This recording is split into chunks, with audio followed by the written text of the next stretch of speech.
Assalamualaikum warahmatullahi wabarakatuh. Apa kabar teman-teman? Berjumpa lagi dengan Bu Yuni. Teman-teman, hari ini Bu Yuni akan menyampaikan materi yaitu muatan IPA tentang kelainan dan cara merawat alat gerak pada manusia. Nah, kira-kira materinya apa ya? Oke, teman-teman simak ya. Sebelum mulai kita belajar, marilah kita membaca doa terlebih dahulu. Semoga Allah memberkahi. Doa sebelum belajar. Bismillahirrahmanirrahim. Rabbi zidni ilma warzuqni fahma. Amin. Semoga nanti teman-teman mendapatkan ilmu yang bermanfaat dan teman-teman paham apa yang Bapak Ibu guru sampaikan. Selamat menyimak teman-teman.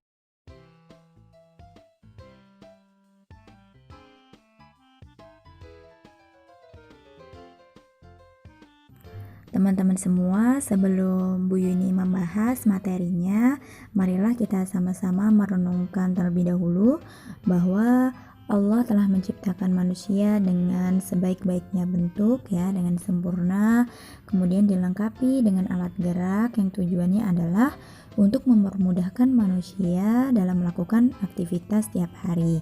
Nah, kewajiban kita sebagai manusia apa teman-teman? Yaitu yang pertama kita harus mensyukuri atas nikmat yang telah Allah berikan. Nah, salah satu bentuk syukurnya apa? Nah, salah satu bentuknya adalah kita menjaga dan merawat alat gerak dengan baik.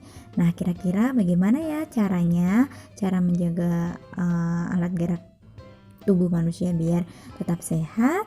Maka kita akan bahas.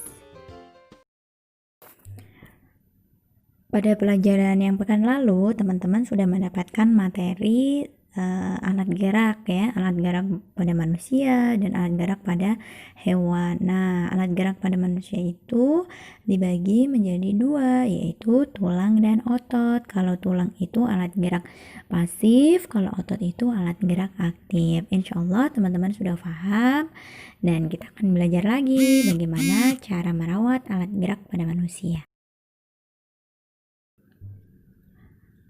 Sebagian besar aktivitas tubuh kita itu menggunakan alat gerak yaitu berupa tulang dan otot ya.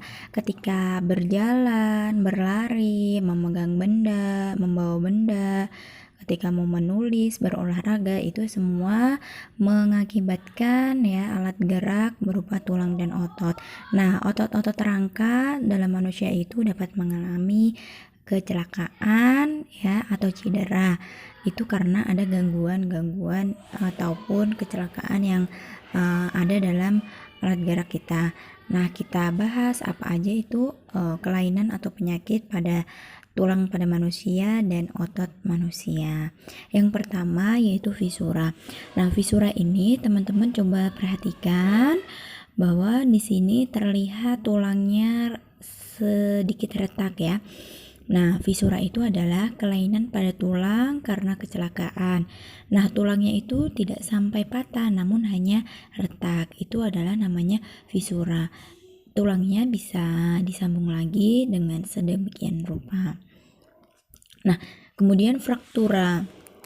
Nah, apa bedanya dengan fisura? Nah, kalau fraktura ini kelainan pada tulang ya yang terjadi karena kecelakaan atau karena benturan benda keras sehingga mengakibatkan kondisi tulangnya patah sampai patah ya. Teman-teman bisa perhatikan di sini Bu Yuni sudah memberikan gambar ya. Gambar ini ada 5 ya. Ada 5 tulang. Nah, dimana yang pertama itu patah tulangnya sedikit, kemudian ada yang bergaris ya melintang ke bawah, kemudian ada yang mengumpul ya, yang baris ketiga itu patahnya melingkar ya banyak, kemudian ada yang hampir patah setengah dan ada yang benar-benar tulangnya itu patah. Nah, itu fraktura ya. Kondisinya sampai patah. Jadi apa bedanya antara fisura dan fraktura? Kalau fisura itu hanya retak saja, kalau fraktura bisa kemungkinan sampai patah. Kelainan yang ketiga yaitu skoliosis. Teman-teman tahu apa itu skoliosis? Skoliosis itu adalah kelainan tulang punggung yang membengkok ke arah samping kanan atau kiri. Teman-teman bisa dilihat ya gambarnya. Ini ada anak yang sedang duduk menulis, terus tulangnya bengkok ke samping kanan ya. Jadi bengkoknya itu bisa ke samping kanan atau samping kiri ya, seperti huruf S atau seperti huruf C. Nah, kenapa bisa bengkok seperti ini? Hal ini disebabkan karena duduk posisi sering miring ya. Ketika duduk itu miring posisinya, dan juga karena beban yang sangat berat pada salah satu lengan atau bahu yang tidak seimbang. Jadi mengakibatkan tulang itu bisa membengkok ke arah samping ataupun kanan. Nah, bagaimana caranya agar kita tidak menderita penyakit skoliosis? Yaitu caranya kita harus makan makanan yang bergizi yang mengandung vitamin D ya, fosfor dan kalsium. Fosfor itu contohnya ikan, jagung, dan kacang-kacangan. Kemudian yang banyak mengandung vitamin juga ya. Selanjutnya yang keempat yaitu lordosis. Lordosis itu merupakan kelainan tulang punggung yang membengkok ke depan ya. Ini terlihat, teman-teman perhatikan gambarnya, terlihat dadanya membusung ke depan. Hal ini kenapa? Karena melakukan posisi duduk yang salah, yaitu posisi duduk yang terlalu membusungkan badan ke depan sehingga terjadi seperti itu. Selanjutnya, kelainan selanjutnya yaitu yang kelima adalah kifosis. Kifosis itu adalah kelainan pada tulang punggung membengkok ke arah belakang, ya, mengarah ke belakang. Karena apa? Penderitanya itu sering membungkukkan badannya ke depan ya, ketika duduk maupun berdiri membungkukkan badan ke depan. Nah, hal ini adalah cara yang salah gitu ya ketika duduk. Ketika duduk berarti harus tegak ya, ketika berdiri juga harus tegak. Jangan sampai membiasakan posisi tubuh yang salah. Selain itu, kelainan yang lain adalah osteoporosis. Nah, osteoporosis ini teman-teman bisa perhatikan di sini ada tulang ya, tulang normal dan tulang keropos. Nah, kalau osteoporosis ini adalah penyakit yang disebabkan karena kekurangan zat kapur atau kalsium ya, dan sehingga menyebabkan terjadinya keropos atau kepadatan pada tulang. Nah, biasanya osteoporosis ini menyerang usia lanjut atau usia yang sudah tua ya, sehingga kekurangan kalsium dan vitamin D, sehingga mengakibatkan tulang menjadi keropos, tulang menjadi patah dan tidak kuat. Nah, kita harus banyak makan yang mengandung vitamin D dan banyak kalsium. Dianjurkan kita juga harus minum susu. Selanjutnya, kita akan membahas mengenai kelainan otot pada manusia. Ada apa aja? Yang pertama yaitu hipertrofi. Nah, teman-teman bisa lihat gambarnya di sini, bahwa di sini hipertrofi adalah terlihat ya ototnya membesar ya. Jadi hipertrofi itu kelainan otot yang membesar dan menjadi kuat.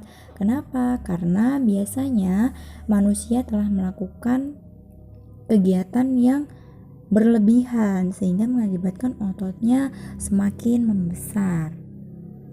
Nah, yang kedua yaitu atrofi atau otot mengecil. Teman-teman juga bisa perhatikan di sini gambarnya ya, kakinya kelihatan ototnya sangat kecil. Kelainan ini disebabkan karena otot mengecil, lemah, dan fungsi otot juga menurun. Disebabkan apa? Karena disebabkan adanya penyakit polimielitis yang dapat merusak sel saraf pada otot sehingga ototnya berfungsinya menurun, tidak kuat lagi. Yang ketiga yaitu tetanus. Tetanus adalah kelainan otot yang disebabkan adanya bakteri Clostridium tetani ya teman-teman. Penyakit tetanus ini dapat mengakibatkan otot menjadi kejang-kejang ya, jadi harus berhati-hati ya, jadi harus dibersihkan ya ketika teman-teman luka karena sesuatu benda ya, misalkan paku, jadi harus dibersihkan agar tidak terjadi bakteri ya, agar tidak ada bakteri yang masuk ke dalam kulit kita ya, sehingga kita tetap sehat. Nah, yang terakhir adalah stiff atau kaku leher. Nah, stiff ini adalah kelainan otot yang disebabkan adanya peradangan otot pada leher. Nah, biasanya ini ketika kita melakukan gerakan secara tiba-tiba ya, menghentak secara tiba-tiba atau salah gerak ya, ketika olahraga kita salah ya, maka itu bisa menyebabkan leher kita peradangan, terus kaku seperti itu ya. Jadi menyebabkan sakit. Nah, teman-teman, itu adalah kelainan atau penyakit yang terjadi pada tulang manusia, yaitu yang pertama tadi ada apa? Ada fisura, kemudian ada fraktura, kemudian ada osteoporosis, ada skoliosis, lordosis, dan kifosis. Itu penyakit yang menyerang pada tulang manusia. Nah, kalau kelainan yang pada otot yaitu ada hipertrofi, atrofi, tetanus, dan stiff atau kaku leher. Nah, teman-teman semua, ketika kita sudah tahu tadi ya berbagai kelainan atau penyakit yang terjadi pada alat gerak manusia, sekarang kita harus mampu mengantisipasinya, yaitu harus mempunyai cara untuk melawannya. Nah, caranya bagaimana? Kita bahas di sini. Kita akan membahas bagaimana cara merawat kesehatan tulang dan otot. Yang pertama, di sini Bu Yuni menuliskan yaitu olahraga teratur. Teman-teman boleh dilihat gambarnya ya. Di sini ada bapak-bapak dan ibu-ibu yang sedang olahraga kecil, yaitu lari-lari kecil. Nah, olahraga ini sangat penting sekali bagi tubuh teman-teman, dan fungsinya adalah untuk memperbaiki struktur tulang. Jadi olahraga ini penting sekali, yaitu agar tubuh kita menjadi lebih sehat gitu ya. Minimal kita olahraga sepekan itu sekali, meskipun itu lari-lari kecil gitu ya.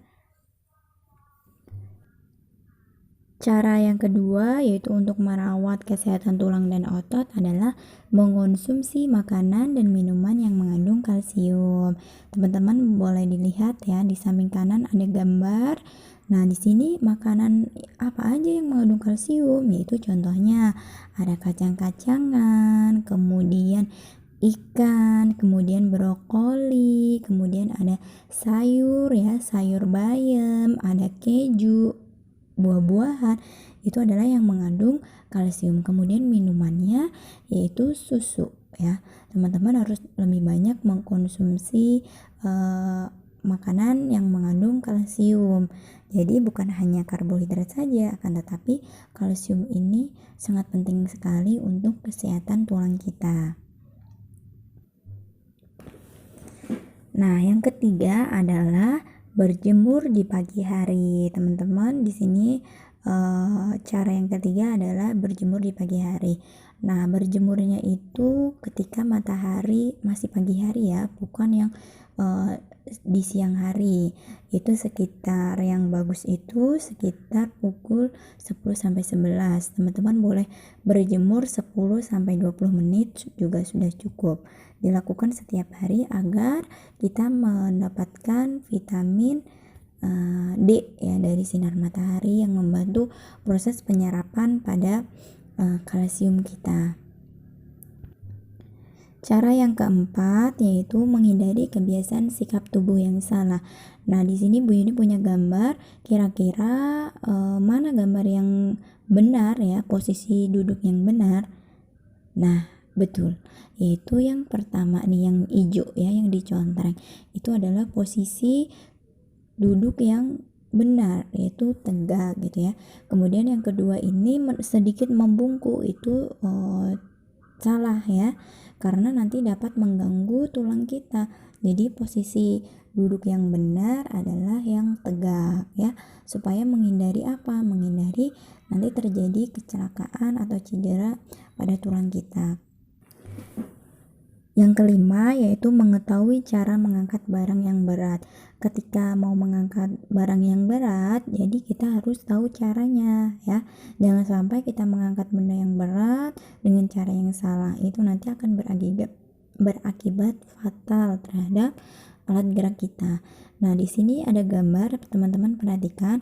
Yang pertama itu mengangkat benda yang sangat berat dengan cara ini ya, agak menjongkok gitu ya. Kemudian yang kedua dengan cara posisinya duduk. Nah, yang benar yang mana? Yang benar adalah yang paling depan, yaitu dengan cara duduk. Kenapa? Karena kalau teman-teman pakai cara yang sambil itu ya, jongkok gitu, nanti akan mengganggu tulang belakang teman-teman gitu. Jadi dianjurkan caranya adalah dengan sedikit duduk gitu ya, terus diangkat dari bawah seperti itu. Terus ada lagi ketika teman-teman biasaan ya bawa tas ya, yang anak sekolah bawa tas. Nah, itu ketika membawa tas posisinya itu juga harus benar gitu ya. Tasnya dipakai semua dua-duanya talinya, jangan sampai hanya satu. Nah, ketika dipakai di satu bahu itu akan tidak seimbang bahunya, jadi nanti takut cedera bahu yang sebelahnya gitu. Jadi harus seimbang posisinya. Terus jangan sampai kita berat membawa barang yang ada di dalam tas kita. Nah, yang terakhir adalah makan makanan yang bergizi. Nah, makanan-makanan yang bergizi ini yaitu mencakup semua ya, menu 4 sehat 5 sempurna.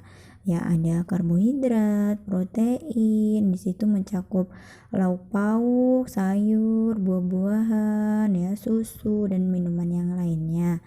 Nah, itu kita harus makan makanan yang bergizi ya, tujuannya untuk membantu tubuh kita agar sehat ya, kalsiumnya terpenuhi, proteinnya terpenuhi, dan karbohidratnya juga terpenuhi. Baik teman-teman, ketika kita sudah tahu ya berbagai kelainan atau penyakit yang terjadi pada alat gerak manusia, kita juga sudah tahu bagaimana cara merawatnya, cara mengatasinya. Nah, sekarang kita harus banyak-banyak bersyukur atas nikmat yang telah Allah berikan kepada kita, yaitu nikmat sehat, nikmat kita bisa bernafas, nikmat bisa hidup, bisa mendapatkan makanan yang halal, yang baik. Maka kita harus memperbanyak bersyukur ya, bersyukur kepada Allah.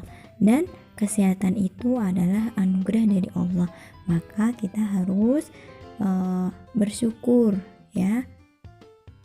Kesehatan itu juga harus kita syukuri.